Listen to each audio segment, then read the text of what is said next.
Udah Ibu, sampai 8.3.6. Oh iya,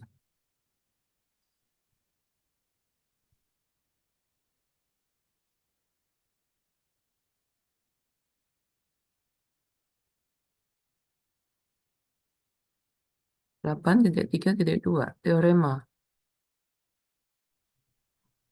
atau bukan? Iya, teorema Ibu. Teorema 832.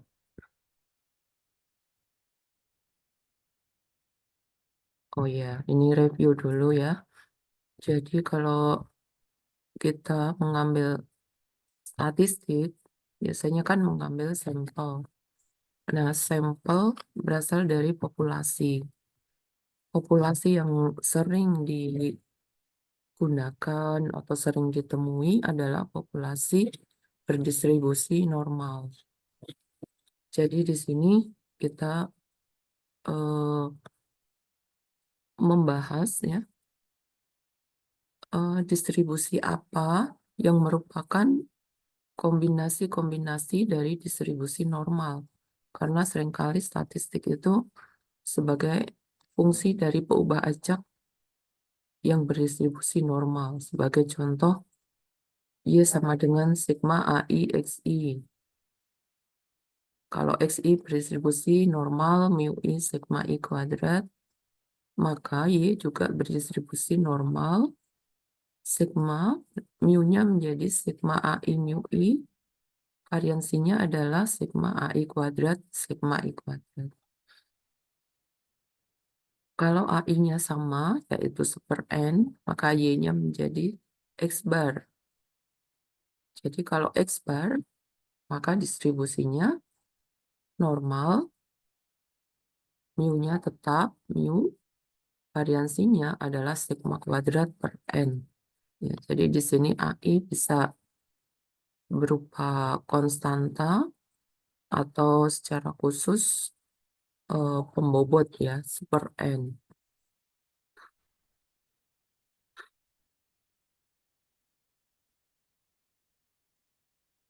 Lalu distribusi chi-square.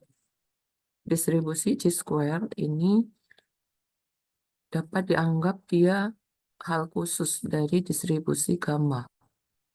Distribusi gamma ada dua parameter, yaitu parameter theta dan k.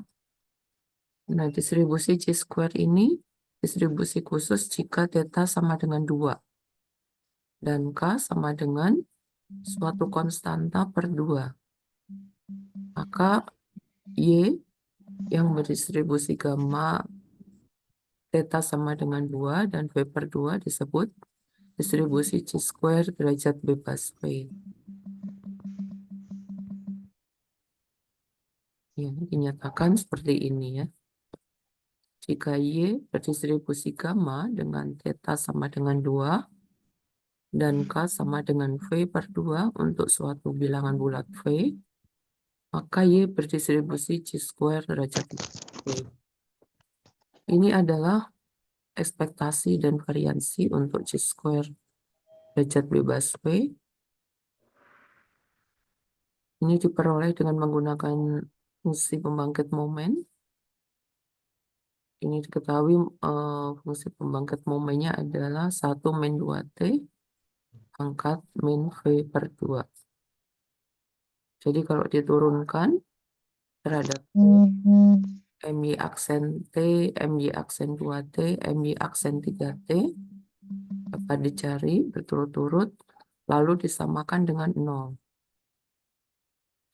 Maka ini diperoleh turunan ke R dari T, yaitu MY RT untuk T sama dengan 0 sama dengan ekspektasi Y pangkat R, yaitu sama dengan 2 pangkat R gamma V per 2 plus R per gamma V per 2.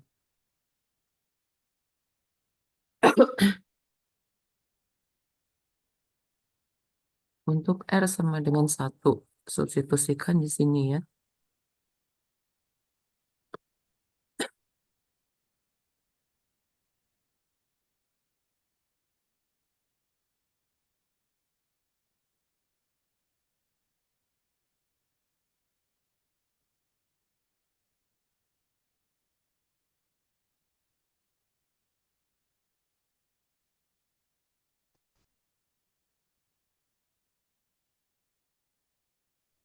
Nah, kalian bisa mencari gamma V per 2 plus R dan gamma V per 2. Sehingga ini dapat dicari jika R-nya sama dengan 1 dan ini diperoleh untuk EY itu sama dengan V. Variansi Y diperoleh dari momen dengan menyamakan variansi Y sama dengan ekspektasi dari Y kuadrat min EY dikuadratkan. Ekspektasi Y kuadratnya bisa dicari dari EY pangkat R 2 pangkat 2 gamma V per 2 plus 2 per gamma V per 2. Dikurangi EY dikuadratkan. Ini sama dengan 2V.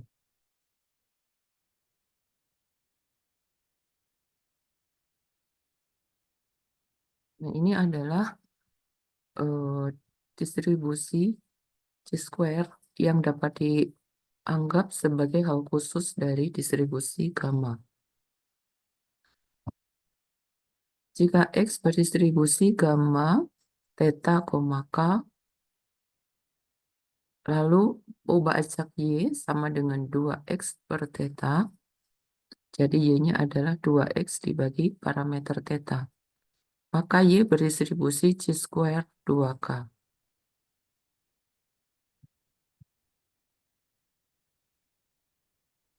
Nah, ini juga bisa dibuktikan di sini melalui pembangkit momen.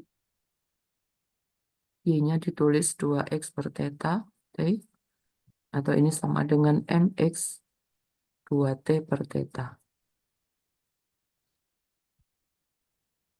Ini momennya adalah 1 min 2T pangkat min 2X min 2K per 2.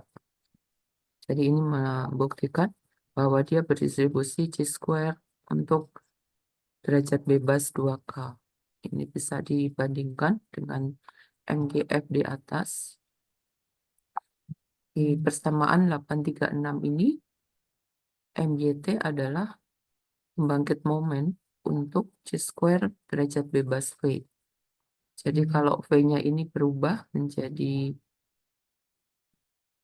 2K ya, maka ini momen untuk distribusi C-square derajat bebas 2K.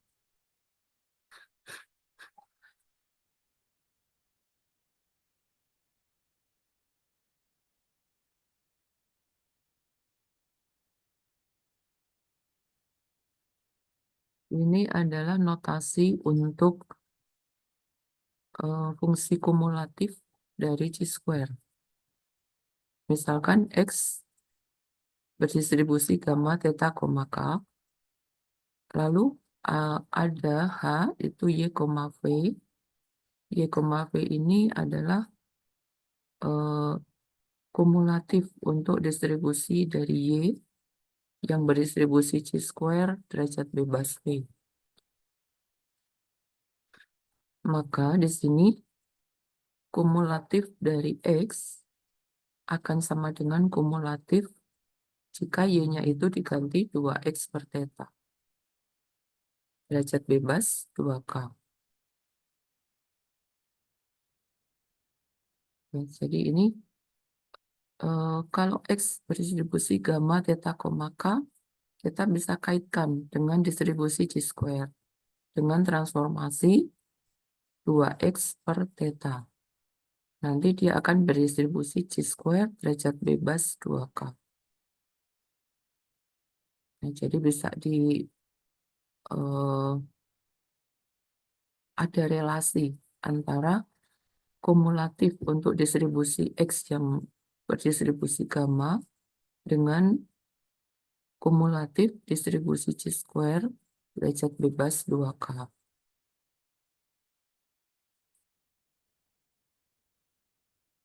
Di sini distribusi C-square-nya sudah ditampilkan. Contoh, misalkan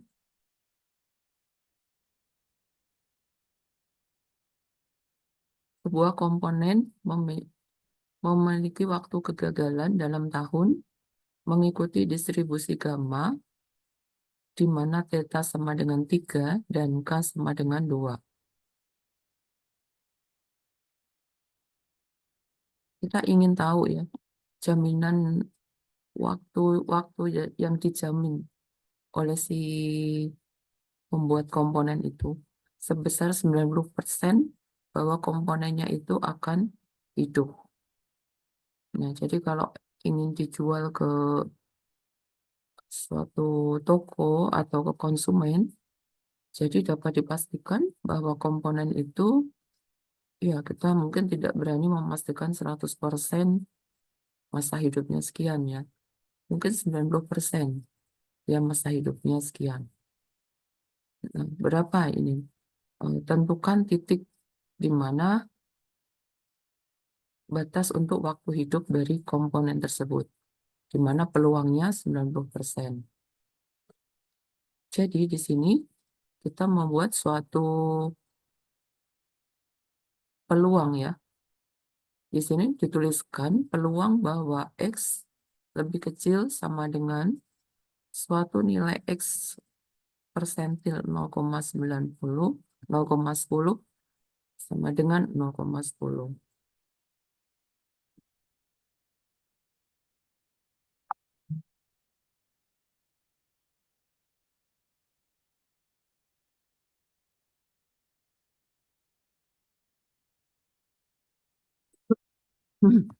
Jadi dengan kata lain, pernyataan ini mewakili suatu situasi seperti ini. Jadi situasinya di sini ada suatu distribusi, mungkin distribusinya tidak simetri ya. Ini misalkan di sini ada batas nilai X 0,1 persentil. Berarti di sini sebesar 0,9 peluangnya. Nah, berapa batas ini supaya peluang di atas 0,1 adalah 0,9. Nah, sehingga dapat ditulis untuk peluang X lebih kecil, X 0,1, peluangnya adalah 10%.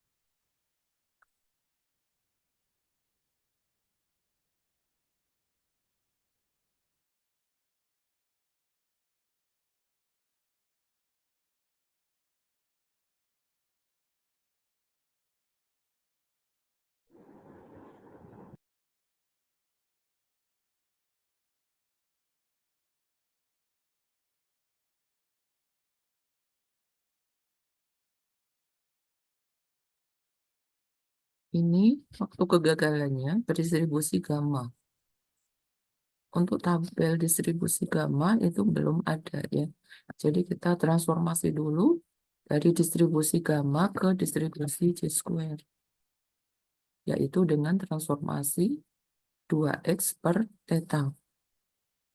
Sehingga untuk diterapkan di sini, maka di sini menjadi eh, peluang ini C-square. Berarti di sini transformasinya 2X per theta.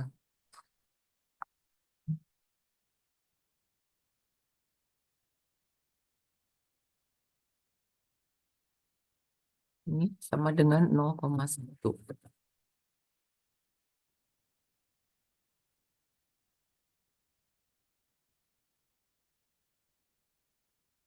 Nilai C-square-nya dapat diketahui, C-square tabel misalkan, sehingga kita dapat mencari nilai titik 0,1-nya ini, yaitu sama dengan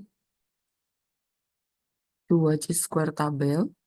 C-square tabelnya tadi adalah C-square derajat bebas, C-square derajat bebas 2K. 2K dibagi theta ya. Di sini tetanya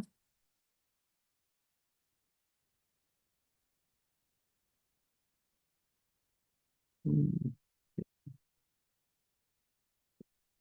jadi ditransformasikan di sini theta kali sorry, theta per 2. Tetanya sama dengan 3, K sama dengan 2 ya.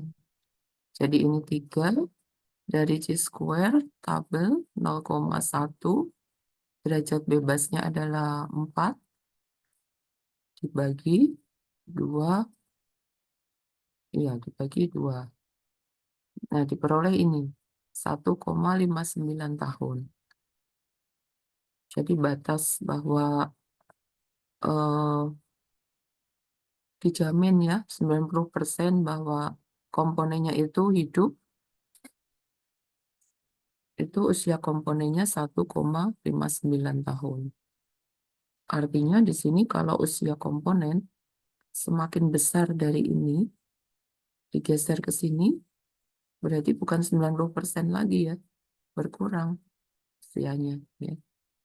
Berkurang jaminan dari tokonya. Misalkan 2 tahun, berarti 2 tahun kan ada di sini kan.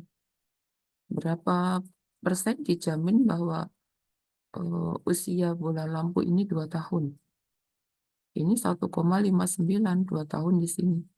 Ya, berarti lebih kecil dari 90% peluangnya.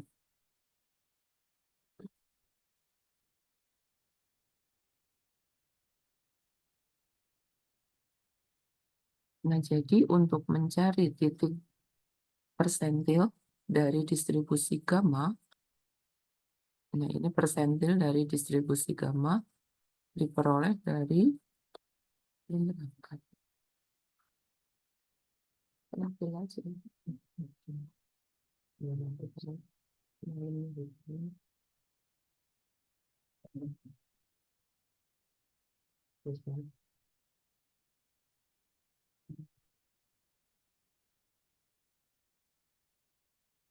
Ini titik persentil dari distribusi gamma.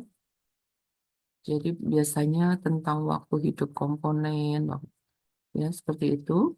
Kita ingin tahu ya, misalkan 80%, berarti persentil 0,2. 0,2 tinggal disubstitusikan, gammanya parameternya berapa, theta dan K-nya. Substitusikan ke sini diperoleh C kuadrat dari tabel dan theta diperoleh XP-nya.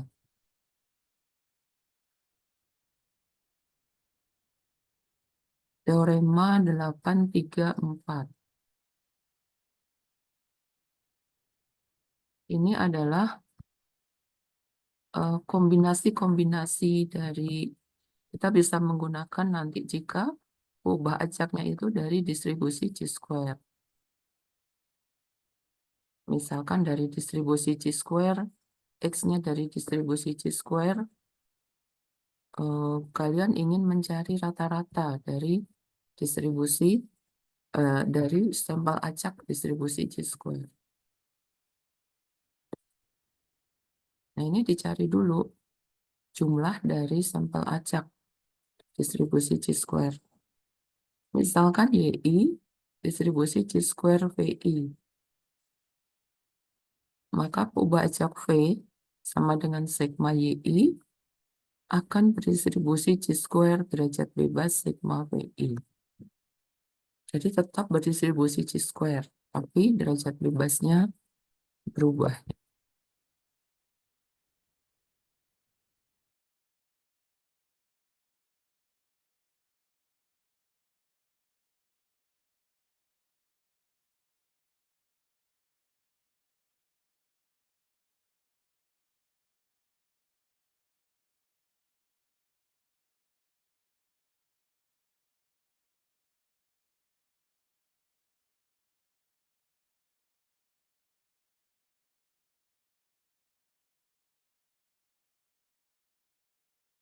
Ini dapat dibuktikan menggunakan pembangkit momen. Kita mencari pembangkit momen dari V, itu merupakan perkalian dari pembangkit momen tiap sampelnya. Tiap sampelnya memiliki derajat bebas VI ya. Jadi ini adalah momen untuk sampel Y1 sampai ini momen untuk sampel ke N. Sehingga totalnya dapat ditulis seperti ini, dan ini adalah pembangkit momen untuk chi-square derajat bebas sigma VI. Dapat dibuktikan.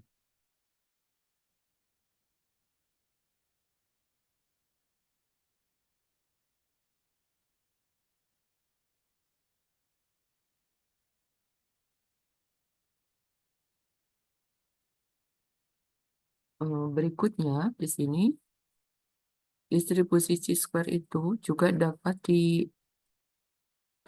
ya berasal dari distribusi normal baku. Jadi kalau yang pertama tadi distribusi chi-square berasal dari distribusi gamma, di mana parameter theta dan k itu memiliki nilai yang khusus ya, sehingga dia berdistribusi chi-square derajat bebas k. Maka di sini jika kita mempunyai sampel acak dari distribusi normal baku, kemudian dikuadratkan sampel acak itu, maka dia akan mengikuti distribusi chi-square derajat bebas 1. Teorema 835, jika Z berdistribusi normal baku, maka Z kuadrat berdistribusi chi-square 1. Ya, kadang-kadang kita membentuk kuadrat dari suatu transformasi standarisasi. Jadi standarisasi dari variabel normal ke normal baku menjadi distribusi Z. Kemudian dikuadratkan, maka dia memiliki distribusi chi-square derajat bebas 1. Ini dapat dibuktikan dari pembangkit momen untuk Z kuadrat sama dengan ekspektasi ETZ kuadrat. Ekspektasinya adalah integral dari ini. Dan ini keluar dari tanda integral menjadi seperti ini. Ini adalah bentuk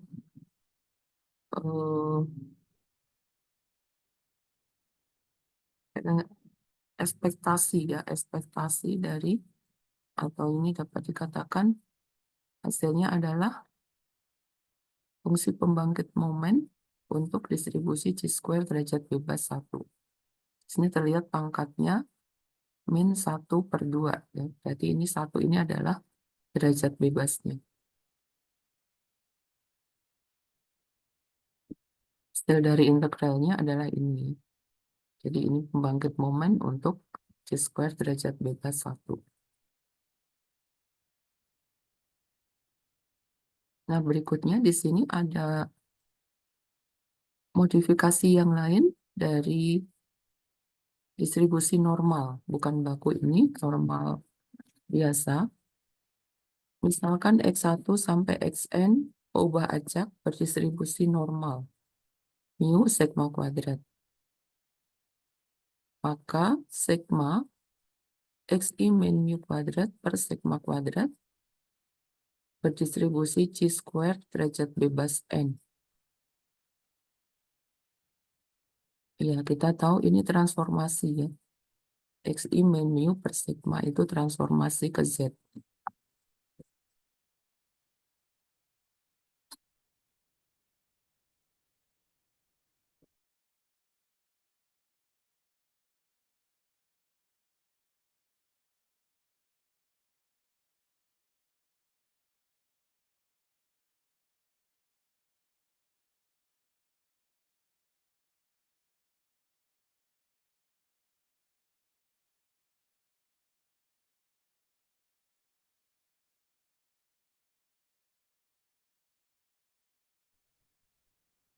Ya, ini bisa kalian lihat keterangan di kanan.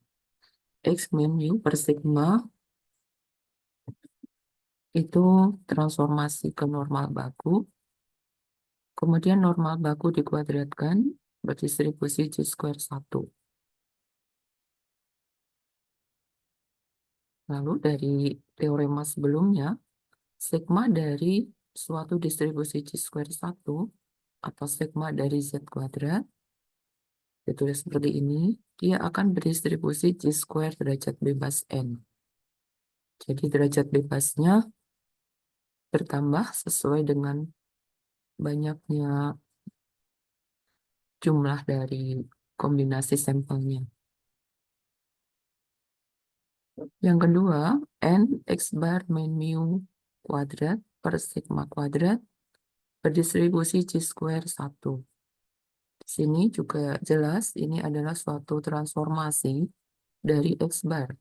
X bar min mu dibagi sigma X bar. Sigma X bar adalah sigma per akar N. Sehingga kalau Z ini dikuadratkan menjadi X bar min mu kali N X bar min mu per sigma kuadrat. Ini berdistribusi Chi-square 1. Ini hal khusus kalau sampelnya berasal dari populasi distribusi normal dan dikuadratkan. Biasanya ini berkaitan bentuk kuadrat dari X min mu kuadrat itu kan berkaitan dengan variansi ya. Kita tahu variansi itu, variansi sampel. Variansi sampel itu kan ada bentuk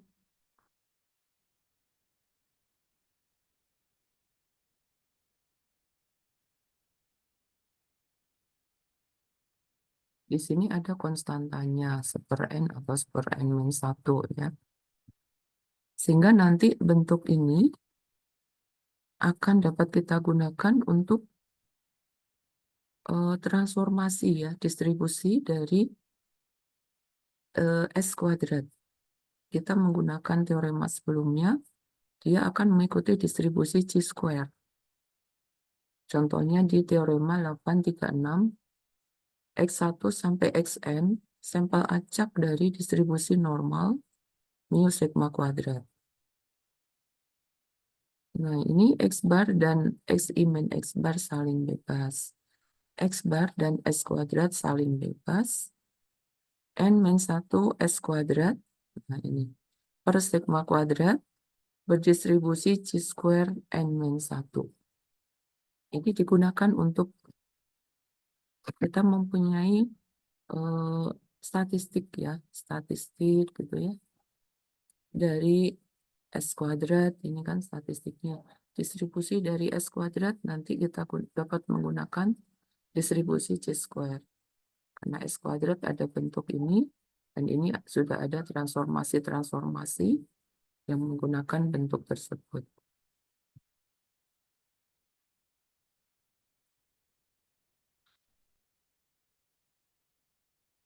Jadi N-1 S kuadrat per sigma kuadrat berdistribusi Chi-square N-1. S kuadrat per sigma kuadrat. Jadi ini nanti akan diambil untuk mencari selang kepercayaan untuk sigma kuadrat misalkan. Ini menggunakan distribusi Chi-square.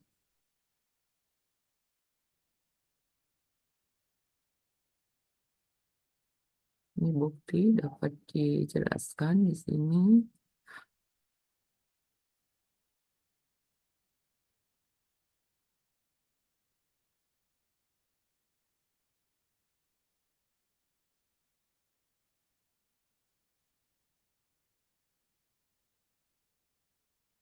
Misalkan X berdistribusi normal 60,36.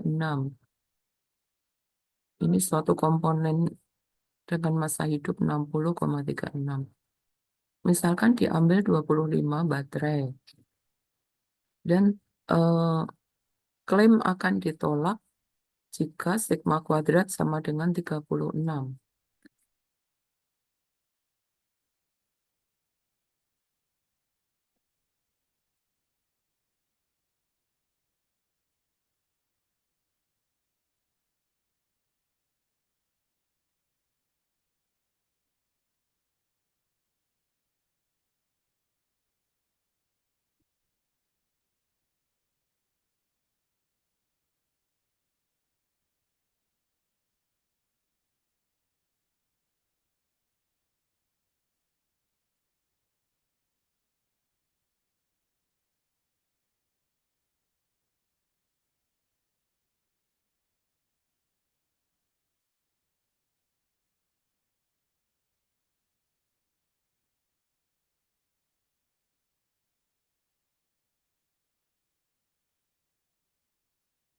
Jadi ini klaim variansi 36 ini nanti akan ditolak jika variansi sampelnya lebih besar sama dengan 54,63 dan diterima klaimnya jika S kuadratnya lebih kecil dari 54,63.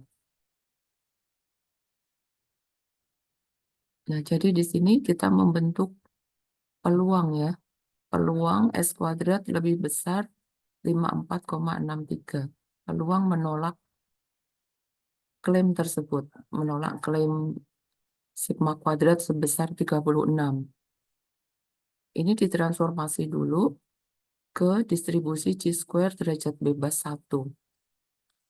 Sini ya, transformasinya yang tadi, ini transformasinya. N-1 S kuadrat per sigma kuadrat berdistribusi chi-square N-1.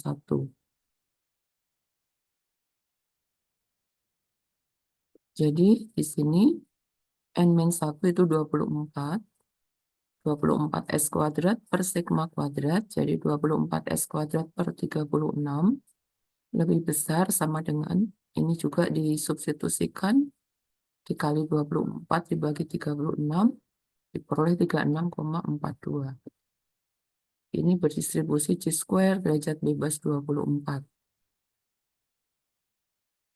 Jadi ini sama dengan, karena ini lebih besar, ditulis 1 minus kumulatif dari chi-square 36,42 derajat bebas 24 ini sebesar 0,05.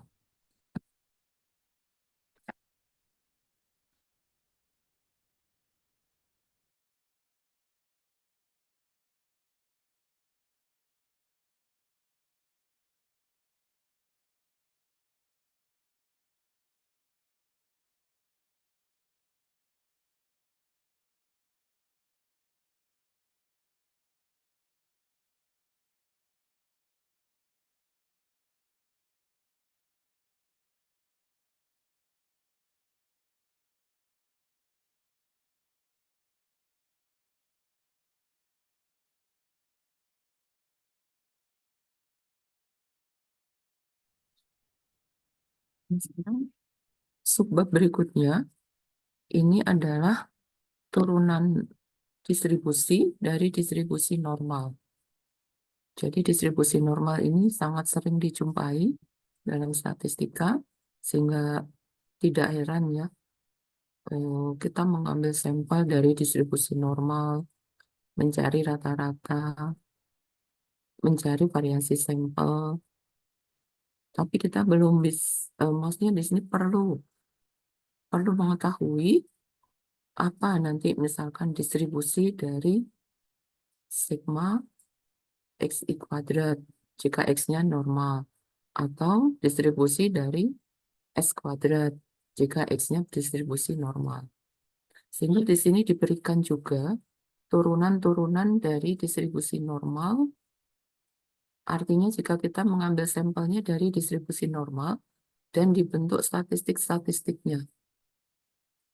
Ini adalah distribusi dari statistiknya. Distribusi T, student T, ini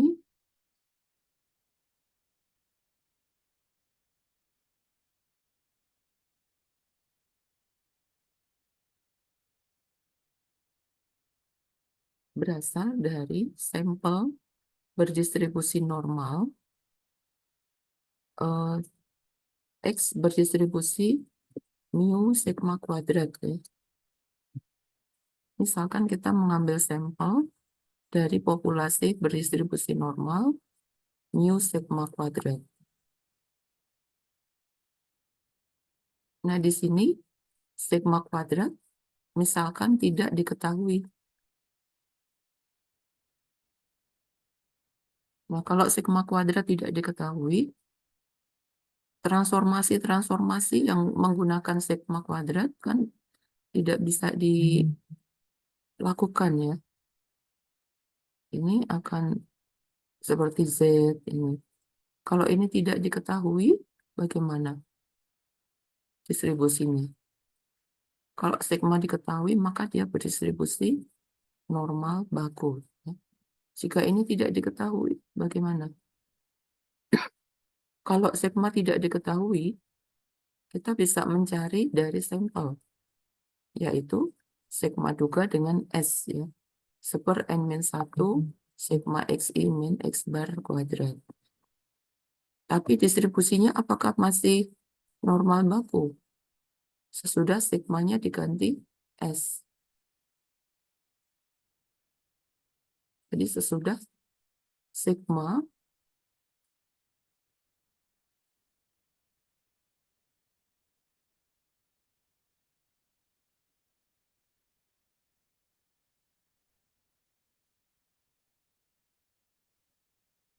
jadi di sini diperlukan distribusi baru, yaitu distribusi T.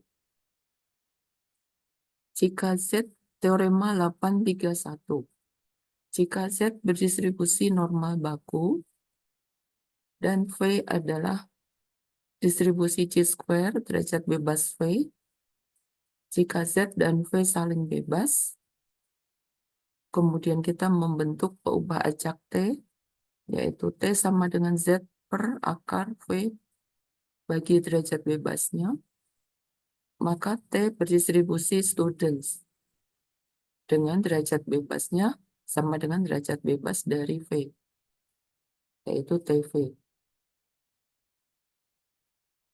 Jadi distribusi T adalah turunan dari distribusi normal, ya. Jadi dia dibentuk dari distribusi normal dan distribusi chi-square.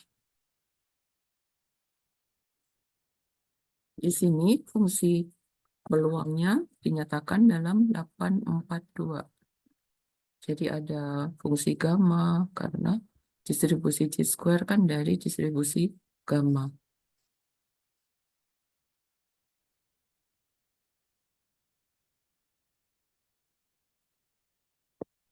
Kemudian bentuk dari distribusi T ini simetri. Simetri di sekitar 0. Nah, jadi hampir sama bentuknya dengan distribusi normal. Distribusi normal juga simetri di sekitar 0. Kemudian distribusi T itu ada derajat bebasnya. Semakin rendah derajat bebasnya, maka dia ketinggiannya semakin rendah juga. Misalkan T derajat bebas 1, maka dia cenderung datar. T derajat bebas 5, ini agak naik. Dan seterusnya, sampai di sini T derajat bebas 30, itu sudah hampir menyamai distribusi normal baku. Kalau kita lihat di sini, untuk ekspektasi dan variansi dari T, ini menggunakan fungsi pembangkit momen, lalu diperoleh ekspektasi dari T pangkat 2R,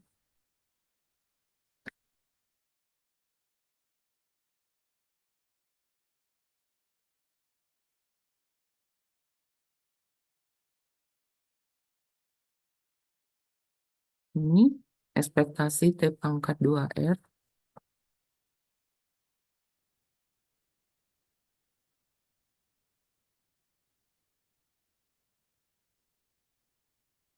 ekspektasi dari T pangkat 2R min 1. Ini dari 2R, pangkat 2R min 1.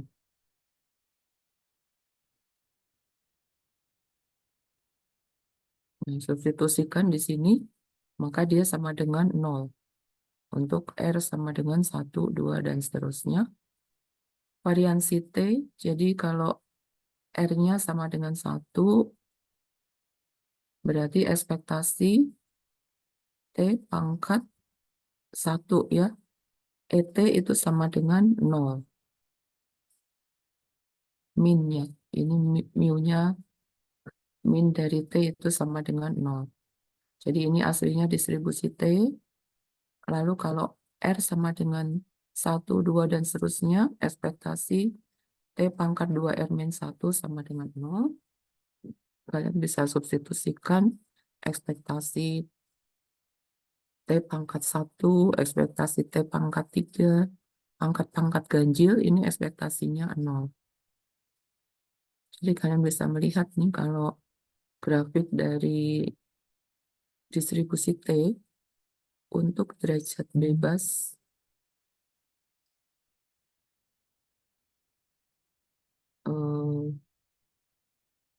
kalau R-nya 2 ya. R-nya 2 maka T pangkat 3 ini dia akan simetri di titik 0. Kalau T-nya 3 maka T pangkat 5. Sorry, ini T pangkat 4-nya tidak ya. T pangkat 5 itu juga 0 mu-nya. Lalu variansi T-nya itu V per V min 2. Untuk V lebih besar 2. Derajat bebas V sama dengan 3, maka variansinya 3. Kalau V sama dengan 5, maka di sini variansinya 1, 2 per 3.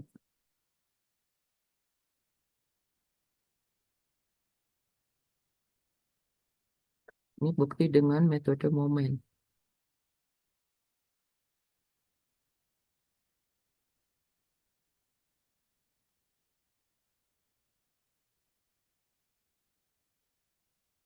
Nah, sekarang dapat diterapkan untuk transformasi jika sigma tidak diketahui. Sigma akan diganti dengan standar deviasi sampel atau S. Transformasi X bar min mu per S per akar N akan berdistribusi T derajat bebas N min 1. Ini statistik rata-rata ya, statistik rataan X bar ditransformasi, yaitu minus mu per sigma X bar topi, yaitu di sini diganti dengan S per akar N, maka ini akan berdistribusi T derajat bebas N min 1. Jadi bukan distribusi Z lagi, tapi di sini distribusinya distribusi T. Kalau Z itu khusus jika sigma diketahui.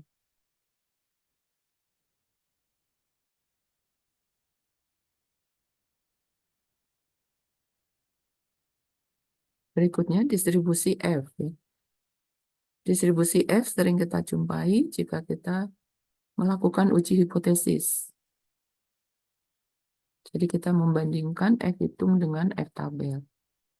F hitung itu berasal dari rataan kuadrat regresi, misalkan ya, uji hipotesis regresi dibagi rataan kuadrat Galat. Ini menggunakan uji F dan distribusi F. Distribusi Snedecor F itu juga penting dijumpai di statistik. Distribusi F jika kita memiliki sampel acak dari 2 distribusi C-square. Yang satu berdistribusi C-square derajat bebas V1, lalu V2 dari distribusi C-square derajat bebas V2, dan saling bebas. Kemudian dibentuk peubah acak X, yaitu V1 dibagi derajat bebasnya, dan dibagi dengan V2 dibagi derajat bebasnya. Maka dia akan berdistribusi F derajat bebas V1, V2. Jadi dari 2 buah distribusi C-square dapat dibentuk distribusi F. Ya.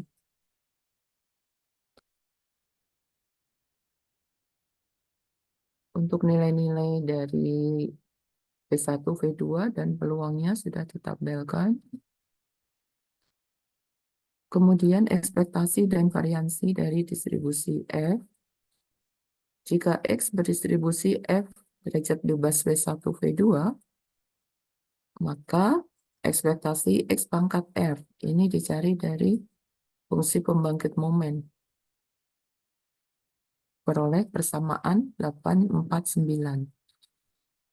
Jika R sama dengan 1, maka diperoleh ekspektasi X atau mu sama dengan V2 per V2 min 2. Untuk V2 lebih besar 2. Variansi X-nya seperti persamaan 8, 4, 11. Untuk V2 lebih besar 4. Nah, jadi grafik dari distribusi F itu tidak simetris. Ekornya panjang ke kanan. Ini ya.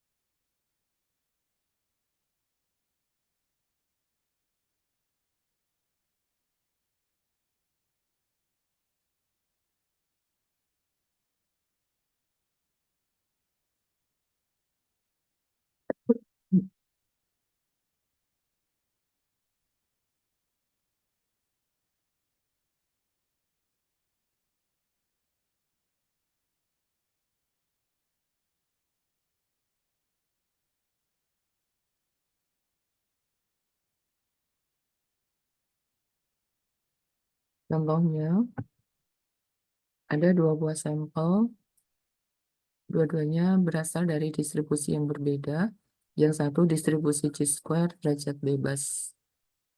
Sorry, sampel pertama berasal dari distribusi normal mu1 sigma 1 kuadrat, sampel kedua mu2 sigma 2 kuadrat. Jika V1 adalah N1 min 1, V2 adalah N2 min 1, maka dari teorema kita tahu bahwa V1 kali sampel variansi sampel dari populasi 1, yaitu S1 kuadrat, dibagi variansi populasi sigma 1 kuadrat, akan berdistribusi chi-square V1. Dan juga V2 S2 kuadrat per sigma 2 kuadrat berdistribusi chi-square V2. Ya, ini sudah jelas dari teorema tadi. Nah, jadi kalau dua-duanya dari distribusi normal, kita mengetahui sigma kuadratnya, ini masing-masing diketahui ya, sigma 1 kuadrat dan sigma 2 kuadrat. Selain itu juga dapat dicari variansi sampelnya, S1 kuadrat dan S2 kuadratnya. Kita membentuk distribusi chi-square. Di sini V1 yaitu N1 min 1 kali S1 kuadrat per sigma 1 kuadrat. Ini distribusi chi-square derajat bebas 1, ini chi-square derajat bebas 2. Ada dua buah distribusi chi-square dengan masing-masing derajat bebasnya, kita bisa bagi atau rasiokan, sehingga membentuk distribusi F, derajat bebas V1, V2. Jadi S1 kuadrat sigma 2 kuadrat per S2 kuadrat sigma 1 kuadrat berdistribusi F V1 V2. Ini berasal dari ini ya. Jadi ini S1 kuadrat per sigma 1 kuadrat dibagi S2 kuadrat sigma 2 kuadrat. Nah, sehingga kita bisa mencari fungsi kumulatif dari peubah acak ini dengan menggunakan tabel distribusi F. Berapa fungsi kumulatif dari peubah acak ini, di mana dia memiliki titik 0,95. Itu peluangnya sebesar 0,95. Nah, ini disubstitusikan angka-angkanya, maka rasio dari sigma 1 kuadrat per sigma 2 kuadrat adalah 0,95. Kalian bisa substitusikan N1, N2, kemudian S1 dan S2-nya, kemudian dicari fungsi nilai tabel distribusi F, maka dapat dicari rasionya ini. Jadi rasionya ini yang cukup penting ya untuk menentukan misalkan bagaimana perbandingan atau rasio dari variansi A dan variansi B, misalkan.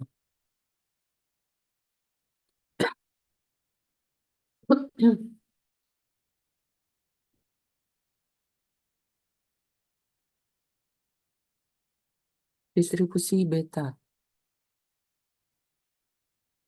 Peubah ajak F ini dapat ditransformasi ke distribusi beta menggunakan transformasi Y, yaitu V1 per V2X per 1 plus V1 per V2X. Ini akan berdistribusi beta, parameternya A, B. Nah, jadi dari X berdistribusi F, derajat bebas V1, V2, transformasi ke peubah ajak Y. Y-nya adalah V1 per V2X per 1 plus V1 per V2X.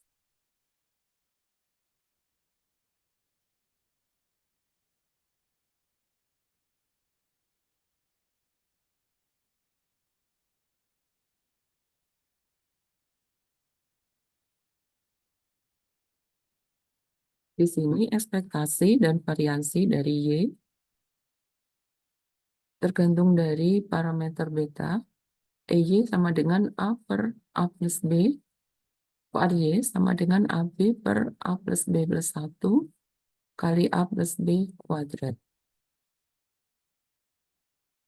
Nah, ini distribusi beta ini berkaitan dengan peristiwa-peristiwa urutan-urutan sampel. Distribusi dari sampel urutan. Ya, kalian sudah mempelajari kemarin di bab 6 dan bab 7 itu tentang sampel urutan dan distribusi-distribusinya. Ini dapat digunakan untuk menjawab jadi sampel ajaknya itu akan mengikuti distribusi beta. Contoh X berdistribusi eksponensial beta. Kemudian di sini akan dihitung peluang urutan ke K, X urutan ke K. Nah, X berdistribusi eksponensial ini memiliki fungsi kumulatif dan ini fungsi fx-nya, kumulatif x-nya, yaitu 1 min E pangkat min X per theta. Kemudian dari bab 6 kalian mengetahui kalau ubah ajak U urutan ke K, ditulis di sini kumulatifnya X, fx urutan ke K. Jadi suatu F-nya di sini distribusi F, ya, distribusi F dari urutan, dia akan mengikuti distribusi beta K, N min K plus 1.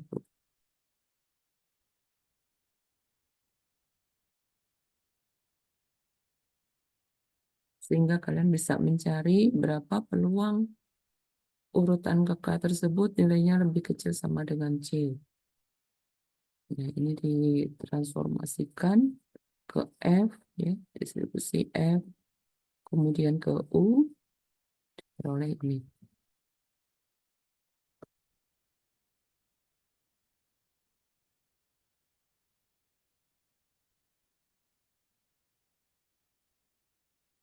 Pendekatan untuk sampel besar, jadi kalau sampelnya cukup besar, maka distribusi-distribusinya bisa mengerucut ke distribusi normal baku.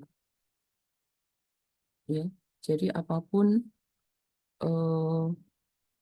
distribusi sampel sebelumnya, kalau N-nya itu cukup besar, maka dia akan mengerucut ke distribusi normal baku. Seperti pada teorema 851, jika YV berdistribusi C² derajat bebas V, maka ZV adalah YV min V per akar 2V. Jadi ini Y min mu per sigma Y.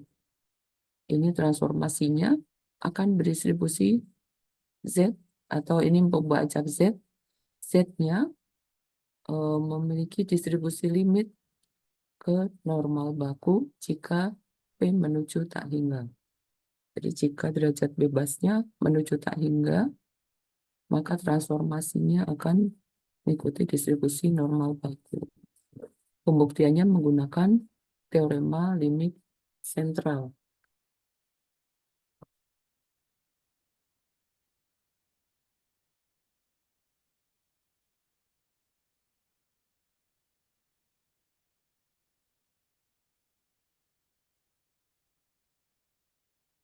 Nah, sini kita bisa menghitung ya peluangnya yang semula menggunakan chi-square kalau sudah ditransformasi menggunakan normal baku. Seperti ini.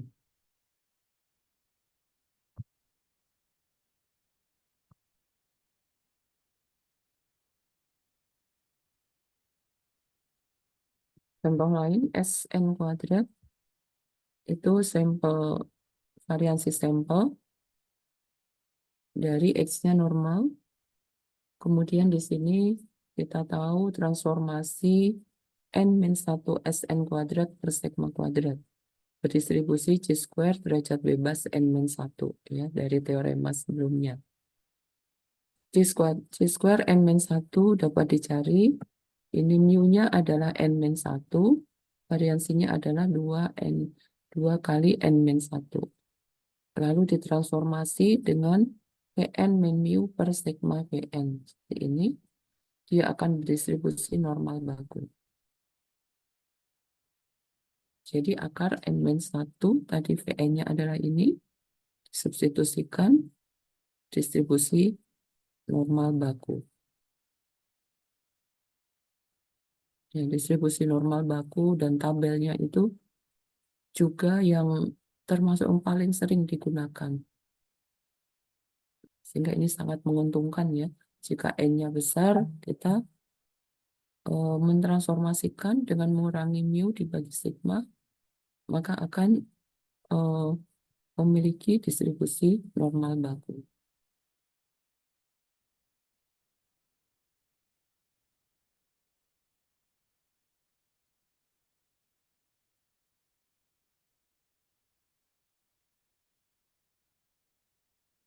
Di sini T itu dibentuk dari Z dibagi chi-square dibagi derajat bebasnya kan ya. Jadi T itu jika V-nya menuju tak hingga atau V-nya itu menuju nilai yang besar, maka T yang merupakan transformasi dari Z dibagi akar chi-square per derajat bebas itu akan berdistribusi normal baku. Jadi kalau di T ini tidak dikurangi dengan mu dan sigma kuadrat T, tapi T-nya sendiri transformasinya adalah Z per akar chi-square per derajat bebas untuk derajat bebasnya besar ya menuju tak hingga. Ini akan berdistribusi normal baku. Lihat dari grafik ini, kalau 3 agak landai 10 lebih tinggi N3 derajat bebas 30 ini sudah mendekati normal baku. Oke, ini soal-soalnya mungkin kemarin ada yang belum ya.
Oke, coba nomor 23.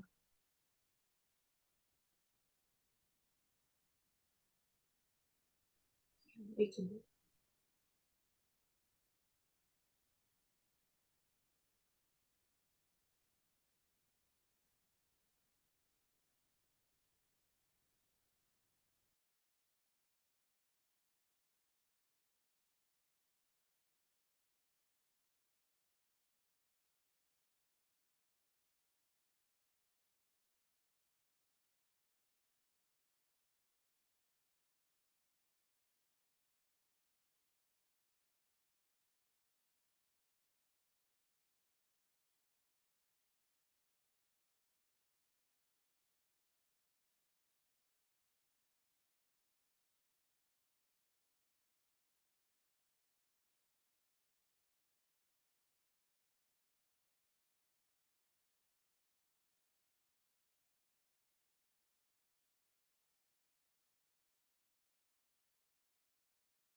Ini per 4 kali 9 ya. Iya, Ibu. Per 18. Tapi di sini yang dicari adalah berapa peluang X bar lebih kecil sama dengan 0,5. Jadi ini kita cari dulu X bar bagaimana distribusinya. Distribusi apa ini?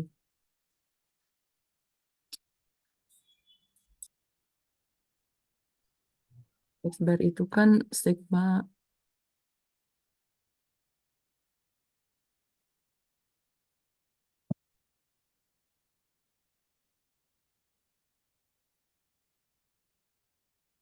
XI per N ya. N-nya 12, jadi ini sigma XI. Nah, jadi kalau distribusi dari sigma XI diketahui, sigma XI berdistribusi apa? XI berdistribusi beta. Beta itu dari distribusi F ya. Distribusi F yang ditransformasi menjadi X-nya menjadi Y. Tadi sudah ada di teorema berapa itu? Transformasinya V1 per V2 kali X per 1 plus V1 per V2 kali X. Nah, sekarang dari distribusi F itu berasal dari distribusi C-square ya, dua-duanya. Jadi F itu pembilangnya adalah poba acak distribusi C-square, penyebutnya distribusi C-square. Jadi kalau dijumlahkan, X-nya itu dari distribusi C-square, maka sigma X-nya juga akan mengikuti distribusi C-square ya, dua-duanya. Dan dia akan membentuk distribusi F dari distribusi F ke distribusi beta.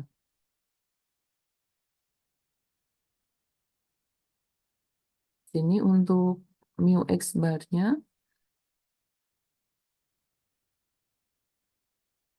berarti di sini mu-nya dikali 12 ya. N mu, variasi X-nya, seper N, variasi dari X. Jadi ini sama ya, berarti mu X bar, sigma dari X bar, dapat dicari.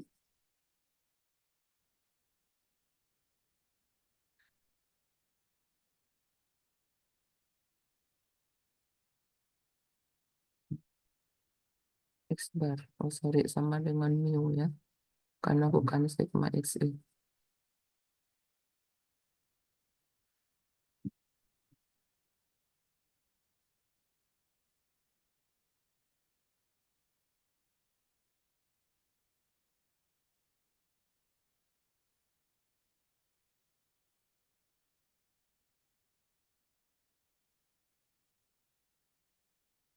Ini bisa dicari ya.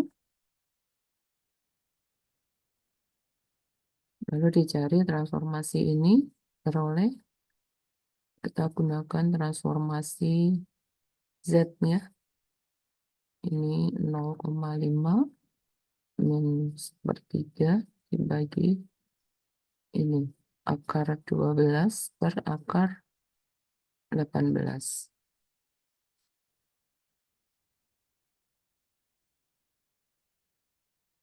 18 akar 3, 2 akar 3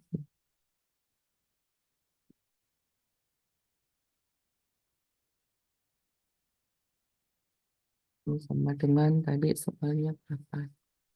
Jadi ini bisa dicari dari tabel distribusi normal.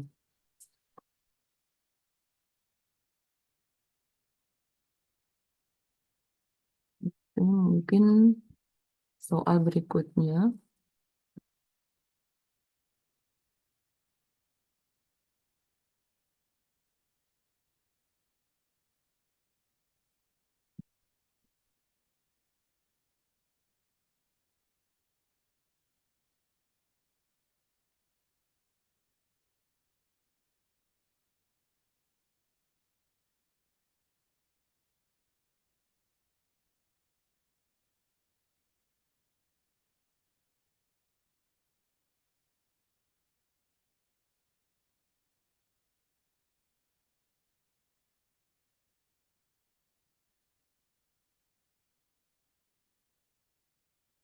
Kalian kerjakan nomor 18.